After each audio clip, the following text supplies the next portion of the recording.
J'aimerais inviter à prendre la parole l'honorable Jean-Yves Duclos, député de Québec et président du Conseil du Trésor. Monsieur Duclos.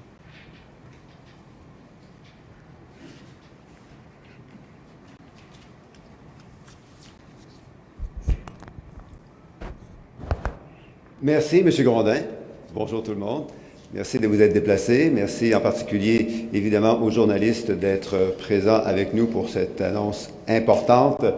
J'aimerais éviter de nommer toutes les personnes que vous avez très bien décrites, M. Grondin, Richard, mais je m'en voudrais de ne pas mentionner mon collègue à la Chambre des communes, M. Gérard Deltel, avec qui... comme je l'ai dit, on partage la même chambre à Ottawa, c'est-à-dire la Chambre des communes, pour vous rassurer tout de suite. J'aimerais aussi, évidemment, souligner la présence de M. Bouchard, Pierre-Michel Bouchard, sur les terres duquel nous sommes présentement, puisque Pierre-Michel est le président directeur général du Centre des congrès de Québec.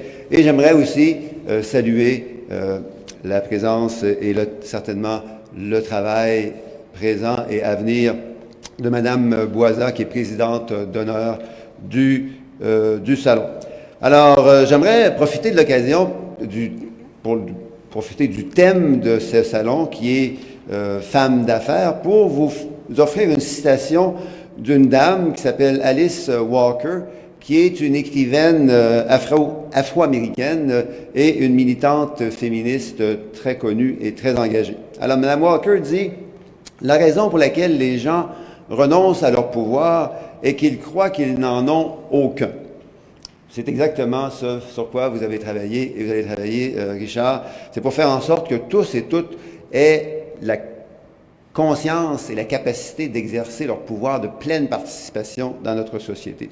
Ça inclut évidemment les femmes, comme vous l'avez dit, mais aussi les jeunes, les nouveaux arrivants et de manière générale, tous ceux et celles qui ont besoin parfois juste d'un petit coup de pouce pour faire une transition dans leur vie et s'épanouir pleinement de manière juste et efficace dans notre société. Et c'est particulièrement important dans le contexte de la pandémie que nous avons vécu au cours des prochains mois et qui continue malheureusement à être avec nous. Alors, je pourrais vous faire un petit exposé comme économiste. J'ai travaillé quand même quelques années au département d'économie et dans mes grands discours comme prof d'économie, je présentais la courbe d'offres agrégées, la courbe de demande agrégée, un équilibre qui a été parfois bouleversé par de grandes crises comme celle qu'on a vécues. Mais très simplement, nous avons vécu au cours des derniers mois une crise de demande importante. Les gens ont perdu en grand nombre ou bien leur emploi ou une bonne partie de leur revenu. Mais nous avons aussi une crise d'offres. La relance est forte, particulièrement au Québec, on en est très content, mais la relance, elle est partielle et fracturée.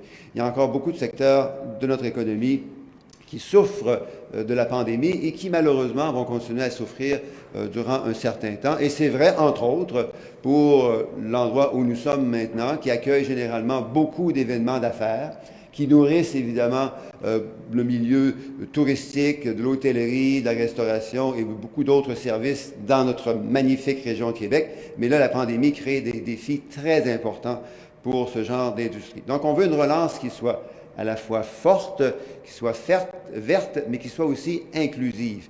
Une relance qui donne à tout le monde la capacité de se redéployer et de s'épanouir en fonction de leurs circonstances.